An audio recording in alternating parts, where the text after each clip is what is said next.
আসসালামু আলাইকুম। ঐতিহ্যবাহী সমপাড়া উচ্চ বিদ্যালয় কর্তৃক আয়োজিত অনলাইন ক্লাসে সবাইকে স্বাগতম। আমি মোহাম্মদ মহিউদ্দিন, সহকারী শিক্ষক, বাংলা। আজকে আমি তোমাদের সামনে একটি গুরুত্বপূর্ণ ক্লাস নিয়ে হাজির হয়েছি। এটা হলো বাংলা প্রথম পত্রের একটি গুরুত্বপূর্ণ কবিতা, কপোতাক্ষ নদ। কবিতাটি লিখেছেন মাইকেল মধুসূদন দত্ত। এই কবিতাটি সনেট আকারে লেখা। এটি থেকে বহুবার পরীক্ষায় এসেছে অনেক অনেক প্রশ্ন, আর এজন্য এটি গুরুত্বপূর্ণ কবিতা।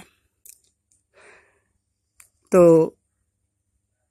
আমরা কবিতা পড়ব এবং বুঝব।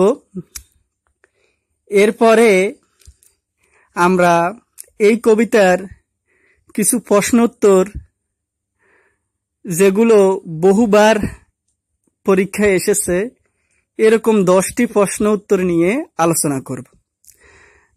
শুরুতে আমরা কবিতাটা ভালোভাবে পড়ব এবং বুঝব, কারণ তাহলে আমরা সহজে বুঝতে পারবো। কারণ কবিতাটা যদি ভালোভাবে না বোঝা যায় তাহলে প্রশ্নের উত্তর দেওয়া কঠিন হয়ে যায়।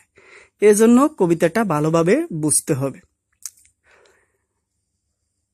সতত হে নদ তুমি পড়ো মোর মনে, সতত তোমারই কথা ভাবিয়ে বিরলে।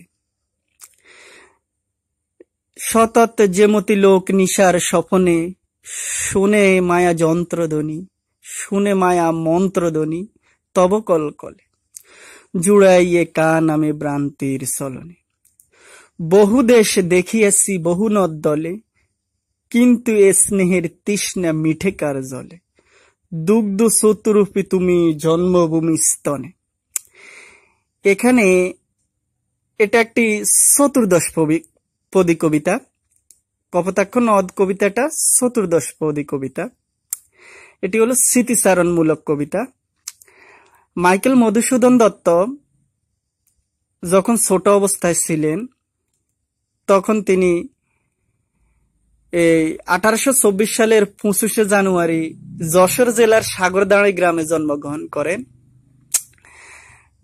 তো এই কপোতাক্ষ নদের তীরেই যশোর জেলা অবস্থিত। এই কপোতাক্ষ নদের তীরেই তিনি বড় হয়েছেন, আর তার শৈশবের সকল স্মৃতি কপোতাক্ষ নদ জুড়েই রয়েছে। প্রথমে 8টা লাইন আমি পড়েছি। এই সনেটের এই প্রথম 8 লাইনকে বলা হয় অষ্টক। শেষের এই 6 লাইনকে বলা হয় শতক।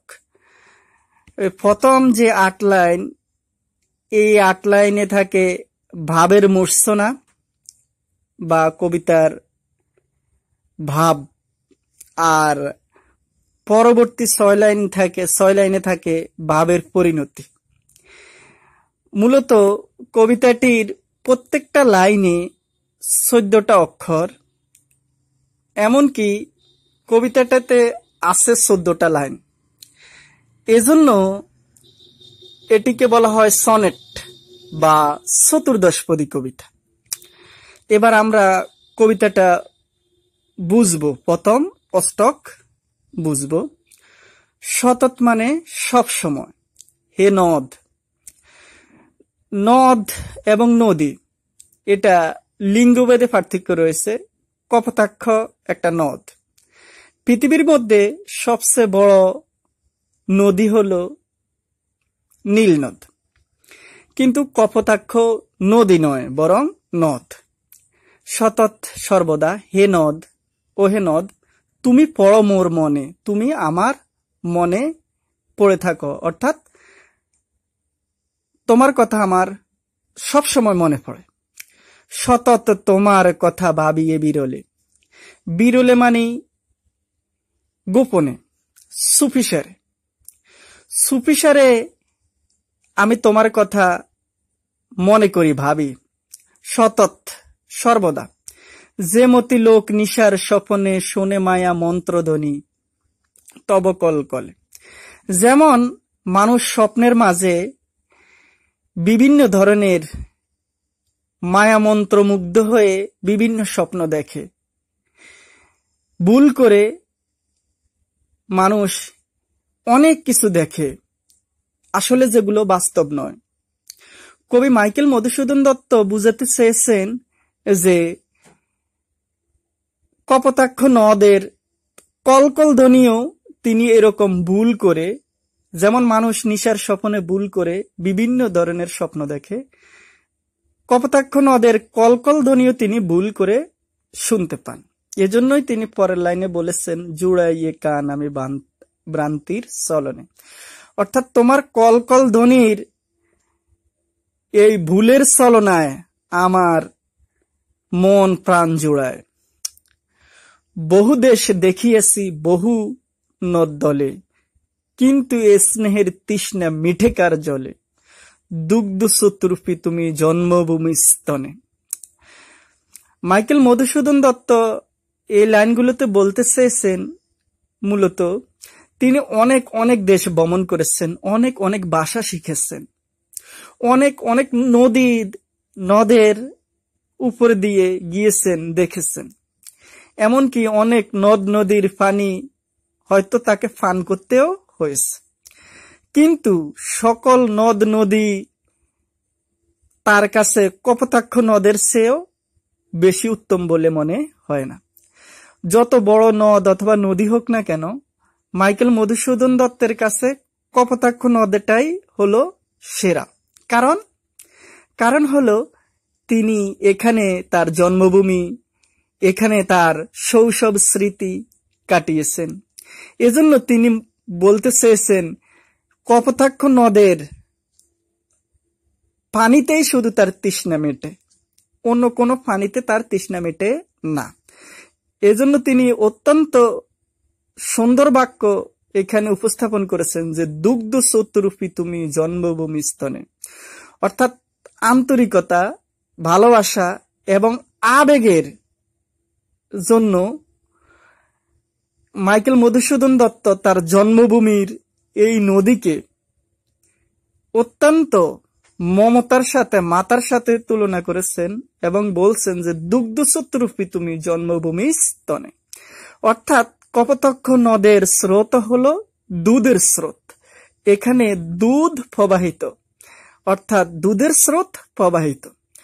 অর্থাৎ তিনি তার এই প্রিয় নদের, এই প্রিয় স্বদেশের প্রেমের, এই স্বদেশ প্রেমের মূর্ছনা, স্বদেশ প্রেমের ভাব এই অষ্টকের মধ্যে তুলে ধরেছেন। এবার আমরা শতকে দেখব, এখানে আছে ভাবের পরিণতি। আর কি হবে দেখা যতদিন যাবে, প্রজারূপে রাজরূপ সাগরের দিতে, বাড়িরূপ করো তুমি এ মিনতি গাবে, বঙ্গজনের কানে শখে সখারিতে, নাম তার এ প্রবাসে মজি প্রেমভাবে, লইছে যে তব নাম বঙ্গের সঙ্গীতে। যখন কবিতাটি লিখা হয়েছে, মাইকেল মধুসূদন দত্ত তখন বাংলাদেশে ছিলেন না। মাইকেল মধুসূদন দত্ত তখন ফ্রান্সে ছিলেন, আর এই ফ্রান্সে বসেই কবিতাটি লেখা হয়েছে। এজন্য তিনি আক্ষেপ করেছেন, আর কি হবে দেখা। অর্থাৎ তিনি প্রবাসী, এজন্য তিনি এই নদীর জন্য আক্ষেপ করেছেন যে তার সাথে আর দেখা হবে কিনা। যতদিন যাবে, প্রজারূপে রাজরূপ সাগরের দিতে। প্রজারূপে রাজরূপ আমরা দেখতেছি বিভিন্ন জায়গা থেকে পানিগুলো গিয়ে আস্তে আস্তে খালে জমা হয়, সেখান থেকে খালের পানিগুলো নদীতে জমা হয়, নদীর পানিগুলো সাগরে জমা হয়, সাগরের পানিগুলো মহাসাগরে জমা হয়। মাইকেল মধুসূদন দত্ত কল্পনা করেছেন যে প্রজারা যেমন সরকারকে ট্যাক্স দেয়, অর্থাৎ কর দেয়, তেমনি নদীও সাগরকে, মহাসাগরকে কর দিতে হয়। তো সরকারকে প্রজারা কর রূপে টাকা দেয় বা যে দেশের যে মুদ্রা সেটা দেয়। অন্যদিকে নদী সাগরকে মূলত কর রূপে পানি দেয় বা জল দেয়। প্রজারূপে রাজরূপ সাগরের দিতে, ভারী রূপ কর তুমি এ মিনতি গাবে। এই ভারী অর্থ পানি, এই কর মানে হলো ট্যাক্স, কর মানে হলো ট্যাক্স, অর্থাৎ পানিকে নদী কর রূপে সাগরকে দেয়। আর তখন এ মিনতি গাবে, এ মিনতি গাবে মানে হলো তখন মাইকেল মধুসূদন দত্তের কথা যেন কপোতাক্ষ নদ স্মরণ করে, কারণ কপোতাক্ষ নদ হলো মাইকেল মধুসূদন দত্তের বন্ধু এবং প্রিয়। আর অন্যদিকে মাইকেল মধুসূদন দত্ত কপোতাক্ষ নদের বন্ধু এবং প্রিয় ব্যক্তি। মূলত আবেগ এবং স্বদেশ প্রেমের অকৃত্রিম বাস্তবতা তিনি কবিতার মধ্যে দেখিয়েছেন। যে কপোতাক্ষ নদের কথা তিনি এখানে এমন ভাবে বিদেশের মাটিতে বসে উল্লেখ করেছেন। বঙ্গজনের কানে শখে সখারিতে, নাম তার এ প্রবাসে মজি প্রেম ভাবে। বঙ্গজ মানে বাংলাদেশি লোকজন, কানে শখে সখারিতে, সখা সখী অর্থাৎ প্রেমিক প্রেমিকা, যেমন একে অপরের কানে কানে কথা বলে, যেন তারা নিজেরাই শুধু শুনতে পায়। কপোতাক্ষ নদের কথাগুলো শুধু মাইকেল মধুসূদন দত্তই শুনতে পায়, আবার মাইকেল মধুসূদন দত্তের কথাগুলো কপোতাক্ষ নদ শুনতে পায়। অর্থাৎ মাইকেল মধুসূদন দত্ত কপোতাক্ষ নদের কলকল ধ্বনি ফ্রান্সে বসেও শুনতে পান। আবার দেখা যাচ্ছে যে এই নদী যখন সাগরকে কর হিসেবে পানি দেয়, তখন নদীকে বলা হয়েছে যে এই মাইকেল মধুসূদন দত্তকে স্মরণ করার জন্য। এদিকে দেখা যাচ্ছে যে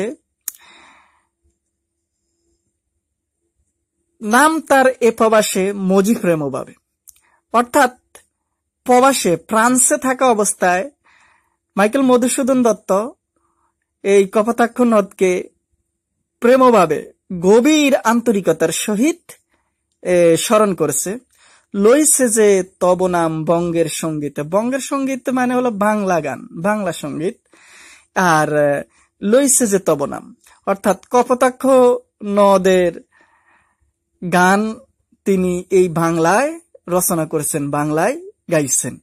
মূলত আমরা দেখতে পাচ্ছি যে মাইকেল মধুসূদন দত্ত তার এই সনেট কবিতাটির মধ্যে স্বদেশ প্রেমের অকৃত্রিম রূপ ফুটিয়ে তুলেছেন। এই কবিতাটি অমিত্রাক্ষর ছন্দে লেখা। এবার আমরা কবিতাটি বুঝেছি, এবার আমরা এই প্রশ্ন নিয়ে আলোচনা করব। আমরা বেশি নয়, খুব অল্প, মাত্র 10টি প্রশ্ন আলোচনা করব, যেগুলো বহুবার পরীক্ষা এসেছে। আর এগুলো হলো সৃজনশীলের ক নং প্রশ্ন এবং উত্তর।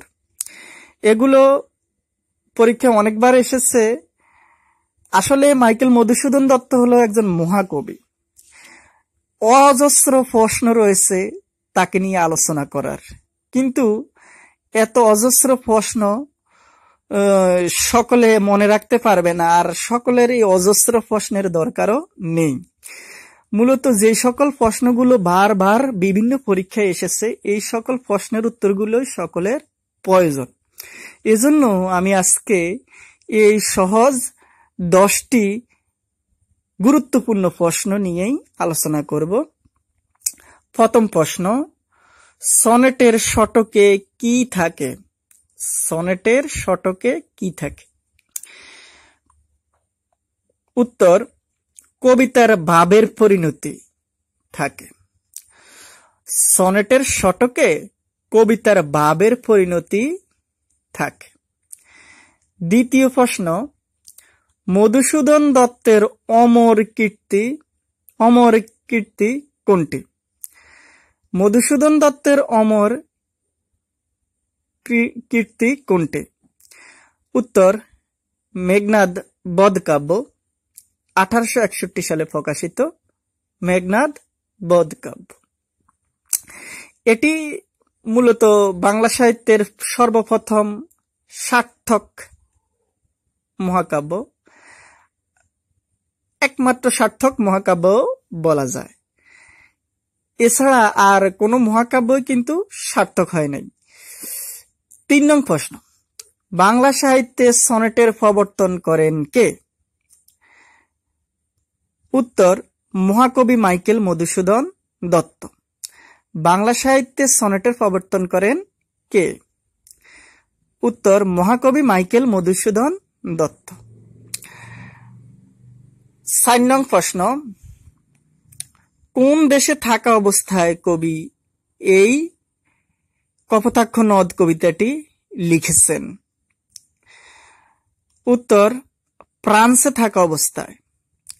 ফ্রান্সে থাকা অবস্থায় মহাকবি মাইকেল মধুসূদন দত্ত এই কপোতাক্ষ নদ কবিতাটি লিখেছেন। 5 নং প্রশ্ন, মধুসূদন দত্ত কতটি প্রহসন লিখেছেন? উত্তর, 2টি। মধুসূদন দত্ত 2টি প্রহসন লিখেছেন। একটা হলো একেই কি বলে সভ্যতা, আরেকটা হলো বুড়ো শালিকের ঘাড়েরও। এ দুটো মাইকেল মধুসূদন দত্তের প্রহসনের নাম। 6 নং প্রশ্ন, মাইকেল মধুসূদন দত্তের জন্ম কবে? মাইকেল মধুসূদন দত্তের জন্ম কবে? উত্তর, 1824 সালের 25শে জানুয়ারি। 1824 সালের 25শে জানুয়ারি। 7 নং প্রশ্ন, মাইকেল মধুসূদন দত্তের মৃত্যু কবে? মাইকেল মধুসূদন দত্তের মৃত্যু কবে?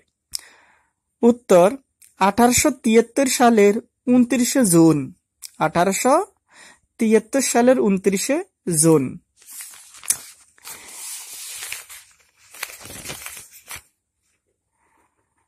8 নং প্রশ্ন, কপোতাক্ষ নদ কোন ধরনের কবিতা? আমি আবার বলছি, কপোতাক্ষ নদ কোন ধরনের কবিতা? উত্তর, একটি চতুর্দশপদী কবিতা। একটি চতুর্দশপদী কবিতা। 9 নং প্রশ্ন, শর্মিষ্ঠা কোন ধরনের রচনা? উত্তর, নাটক। শর্মিষ্ঠা হলো বাংলা সাহিত্যের সর্বপ্রথম সার্থক নাটক। শর্মিষ্ঠা হলো বাংলা সাহিত্যের সর্বপ্রথম সার্থক নাটক। 10 নং প্রশ্ন, অমিতাক্ষর ছন্দের জনক কে? উত্তর, মহাকবি মাইকেল মধুসূদন দত্ত। এই 10টি প্রশ্ন ভালোভাবে মনে রাখতে হবে। এই 10টি প্রশ্নের উত্তর বিভিন্ন সৃজনশীল ক নাম্বারে এসেছে। তো আজকের মতো এখানেই বিদায়। সবাই ভালো থাকবে। আসসালামু আলাইকুম ওয়া রাহমাতুল্লাহ।